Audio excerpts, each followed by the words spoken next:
Hello everyone, welcome back to my channel.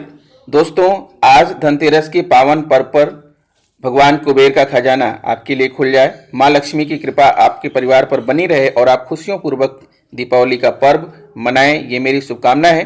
दोस्तों, आज मैं आपके लिए कुछ होमवर्क करके आया हूं। जैसा कि आपको मालूम है कि अभी तक मैं कोर्स 1 से लेकर के कोर्स 7 तक की लगातार डिजिटल डायरी बनाकर अपने चैनल पर डाल चुका हूं और ये 8वें कोर्स की डिजिटल डायरी है। दोस्तों, आप इसका अध्ययन जरूर कर लीजिएगा, क्योंकि जब आप इसका अध्ययन कर लेंगे तो आपको प्रशिक्षण लेने में आसानी होगी तथा प्रशिक्षण के उपरांत जो आपकी परीक्षा होगी उसमें भी यह डायरी मददगार होगी।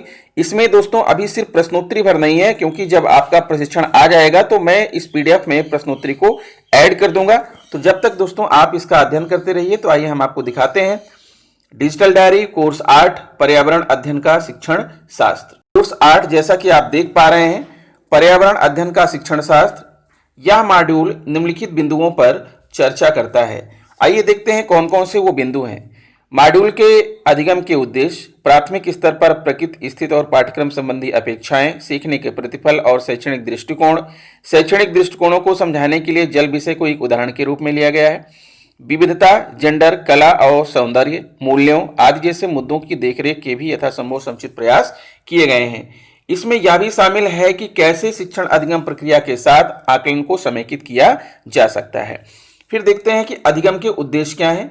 इस मॉड्यूल को पढ़ने के बाद आप सक्षम होंगे प्राथमिक स्तर पर ईवीएस की एक समेकित पाठ्यक्रम क्षेत्र के रूप में सराहना करने में, पाठ्यक्रम में शामिल इसके उद्देश्यों को अवधारणाओं और मुद्दों के साथ संबद्ध करने और वर्णन करने में, बच्चों के लिए उनके संदर्भ और जरूरत के हिसाब से विशेष अधिगम अनुभवों की योजना और रूपरेखा तैयार करने में, सभी शिक्षार्थियों को सार्थक रूप से संलग्न करने के लिए अधिगम अवसरों की सुनियोजना में तथा ईवीएस में सीखने के प्रतिफलों के साथ अधिगम प्रगति की रूपरेखा बनाने के लिए विभिन्न आकलन रणनीतियों का उपयोग करने में। अब आइए देखते हैं दोस्तों, पाठ्यचर्या क्षेत्र में पर्यावरणीय अध्ययन। राष्ट्रीय पाठ्यचर्या की रूपरेखा 2005 ईवीएस कक्षा 3 से 5 तक ऐसे विषय के रूप में देखती है जो विज्ञान, प्राकृतिक और भौतिक सामाजिक अध्ययन, प्राकृतिक, भौतिक, सामाजिक, सांस्कृतिक और पर्यावरण शिक्षा की अवधारणाओं तथा मुद्दों को समावेशित करता है। वास्तविक दुनिया के संपर्क में आने से बच्चों को विभिन्न सामाजिक मुद्दों जैसे जेंडर पक्षपात, अधिकार वंचित करना, बाल मजदूरी, अशिक्षा, ग्रामीण और शहरी क्षेत्रों में जाति और वर्ग असमानताएं, विशेष आवश्यकता वाले लोगों, बुजुर्गों तथा रोगियों की चुनौतियों का सामना करने का अवसर मिलेगा। फिर आता है ईवीएस में पाठ्यचर्या की अपेक्षाएं और सीखने के प्रतिफल क्या हैं। तो पाठ्यचर्या की अपेक्षाओं से आशय उन संभावनाओं से है जो व्यापक हैं, जिनका उद्देश्य अधिगम के चरण को पूरा करता है, जबकि सीखने के प्रतिफल इन अपेक्षाओं को पूरा करने के लिए मानदंड प्रदान करते हैं। प्राथमिक चरण के लिए ईवीएस में पाठ्यचर्या संबंधी अपेक्षाएं नीचे दी गई हैं। पाठ्यचर्या की अपेक्षाएं हैं परिवार, पौधों, जानवरों, भोजन, पानी, यात्रा और आश्रय जैसे दैनिक जीवन से संबंधित विभिन्न अनुभव के माध्यम से निकटतम विस्तृत परिवेश के बारे में जागरूकता प्राप्त करेंगे विद्यार्थी। निकटतम परिवेश के लिए प्राकृतिक जिज्ञासा और रचनात्मकता का पोषण करेंगे। मौजूदा वातावरण में प्राकृतिक, भौतिक और मानव संसाधनों के लिए संवेदनशीलता विकसित करेंगे। समानता, न्याय, मानवीय गरिमा और अधिकारों का सम्मान से संबंधित मुद्दों को चिन्हित करेंगे और उन्हें उठाएंगे। फिर आगे आते हैं, ईवीएस में सीखने के प्रतिफल क्या है। वस्तुओं और गतिविधियों या अतीत और वर्तमान के बीच अंतर करते हैं।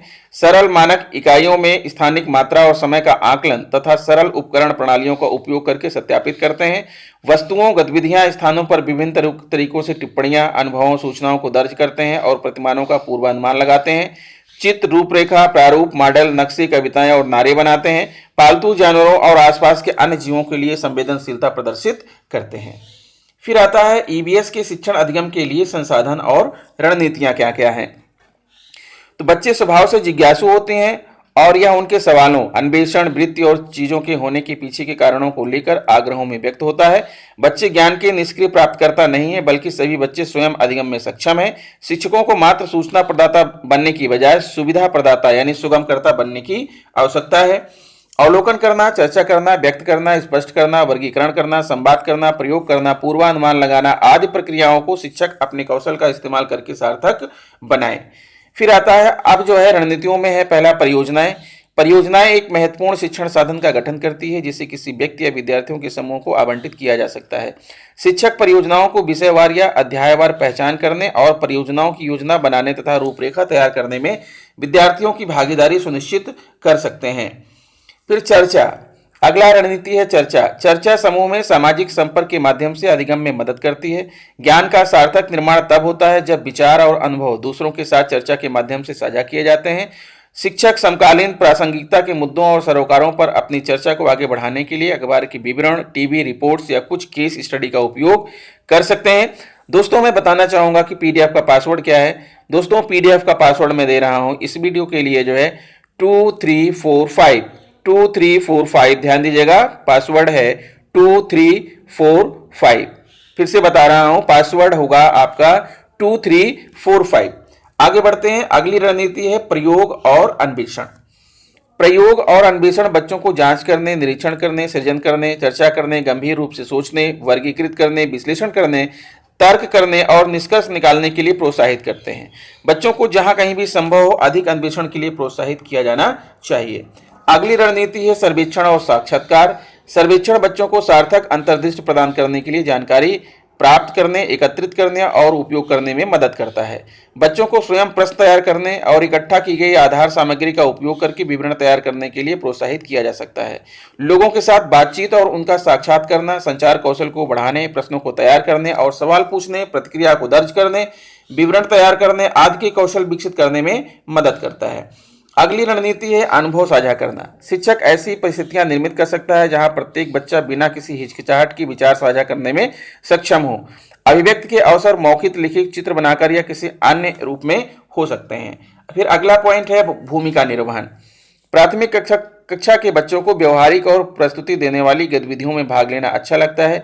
रंगमंच बच्चों को कुछ वास्तविक और काल्पनिक चरित्रों पर अभिनय करने में मदद करता है जो न केवल उनके आत्मविश्वास को बढ़ाता है बल्कि इन पात्रों के मूल्यों, दृष्टिकोणों और भूमिकाओं से अंतर्दृष्टि प्राप्त करने में भी मदद करता है। बच्चों को कुछ भूमिकाएं देने से उन्हें बेहतर अधिगम और संदर्भों को आत्मसात करने में मदद मिलती है जो न केवल उन्हें विभिन्न तरीके से विषय वस्तु को जानने, समझने में मदद करती है बल्कि उनके स्वभाव धारण करने में भी मदद करती है। फिर आता है क्षेत्र भ्रमण। क्षेत्र भ्रमण को अक्सर आनंद और मस्ती की गतिविधियों के रूप में माना जाता है, लेकिन जब तक हम इसका उपयोग व्यवस्थित तरीके से बच्चों को अवधारणाएं सिखाने और सामाजिक तथा पर्यावरणीय मुद्दों के प्रति संवेदनशील बनाने के लिए नहीं करेंगे, तब तक क्षेत्र भ्रमण ईवीएस पाठ्यक्रम के किसी भी उद्देश्य को पूरा करने में सहायक नहीं होगा। अधिगम संसाधन। ईवीएस की शिक्षण अधिगम में कई प्रकार के शिक्षण संसाधनों का उपयोग किया जा सकता है, जैसे मुद्रित पाठ्य पुस्तकों और अन्य पूरक तथा संपूरक पुस्तकों। ई संसाधनों जैसे ऑडियो, वीडियो, पाठ चित्र, तालिका, कार्टून आदि प्राकृतिक और निर्मित वातावरण, व्यक्तियों तथा व्यक्तित्वों से जानकारी इत्यादि के रूप में हो सकता है। ईवीएस में पाठ्य पुस्तकें मुख्यतः 6 विषयों पर केंद्रित होती हैं, जो कि परिवार और मित्र, भोजन, पानी, आश्रय, यात्रा और चीजें। फिर आता है जल विषय का दायरा और शैक्षणिक आयाम। जल से संबंधित अवधारणा और मुद्दे किसी भी वर्ग, क्षेत्रीय इलाके के लिए सार्वभौमिक हैं। यह विभिन्न पर्यावरण की अवधारणा और मुद्दों को समग्र रूप से समझने में मदद कर सकता है। अन्य प्रजातियों पर जल प्रदूषण के प्रभाव, पानी के ऐतिहासिक स्रोतों का पता लगाना, जल संरक्षण के पारंपरिक और आधुनिक तरीके तक जाता है।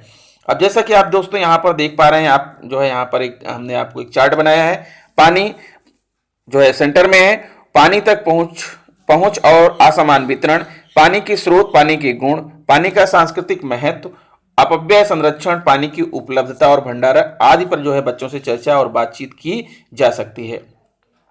फिर आता है योजना और अधिगम अनुभव बनाना। जल स्रोतों के बारे में बच्चों की अपनी समझ है, क्योंकि वह इन्हें स्पष्ट स्थानों से जोड़ते हैं जो उन्हें पानी देखने, उपयोग हेतु लेने के लिए मिलते हैं।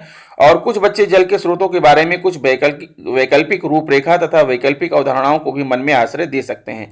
बच्चों को इससे उबरने में मदद करने के लिए यह महत्वपूर्ण है कि जल के स्रोतों के बारे में बच्चों के पिछले अनुभवों को इकट्ठा करें और उन्हें इस अवधारणा का निर्माण करने में सहयोग प्रदान करें। जल वैज्ञानिक सिद्धांत और प्रक्रियाएं। अपनी विशिष्ट रासायनिक संरचना के कारण स्थिति, रंग, स्वाद और ध्रुवीयता जैसी विशेषताओं के संदर्भ में पानी सार्वभौमिक और अद्वितीय है और विभिन्न वैज्ञानिक घटना और सिद्धांतों का पता लगाने के लिए उत्कृष्ट अवसर प्रदान करता है। जल का सांस्कृतिक पहलू ये है कि विभिन्न क्षेत्रों, धर्मों में विभिन्न अनुष्ठानों और प्रथाओं, नीतियों में जल निकायों, नदियों और पानी की भूमिका को पुनर्जीवित करना प्राचीन काल से ही हमारी संस्कृति का अभिन्न अंग रहा है। यह बच्चों की सामाजिक सांस्कृतिक दुनिया को प्रकृति से जुड़ने और प्राकृतिक संसाधनों की सुरक्षा के लिए उन्हें संवेदनशील बनाने के पर्याप्त अवसर प्रदान करता है। फिर आता है जल संरक्षण, एक पर्यावरण की चिंता। एक दुर्लभ और मूल्यवान संसाधन होने की वजह से बच्चों को न केवल इसके प्रति संवेदनशील बनाने की आवश्यकता है, बल्कि इसके संरक्षण के लिए उन्हें सक्षम बनाने, उपयोग, कौशल और दृष्टिकोण से लैस करने की भी हो सकता है। तो दोस्तों ये रहा जो है कोर्स 8 की डिजिटल डायरी। अभी इसमें प्रश्नोत्तरी ऐड करना बाकी है और जैसे ही जो है आपकी ट्रेनिंग आएगी मैं आप इसमें प्रश्नोत्तरी भी ऐड कर दूंगा, फिर आप इसे हमेशा के लिए अपने पास सुरक्षित रख लीजिएगा। तो दोस्तों डायरी का अध्ययन जरूर करिएगा। आपको डायरी कैसे लग रही है आप कमेंट में जरूर बताइएगा, क्योंकि आपके कमेंट से हमें हौसला मिलता है, ठीक है, और कुछ आगे करने का हौसला प्राप्त होता है। तो दोस्तों आशा करता हूं कि वीडियो मेरा पसंद होगा। अगर वीडियो पसंद है तो प्लीज चैनल को सब्सक्राइब कर लीजिए, बेल आइकन को प्रेस कर दीजिए और दूसरे मित्रों को इसे शेयर भी कीजिए। एक बार पुनः बता रहा हूं कि पीडीएफ का पासवर्ड है 2345 4 अंक की संख्या 2345। मिलते हैं दोस्तों नेक्स्ट वीडियो में। नमस्कार।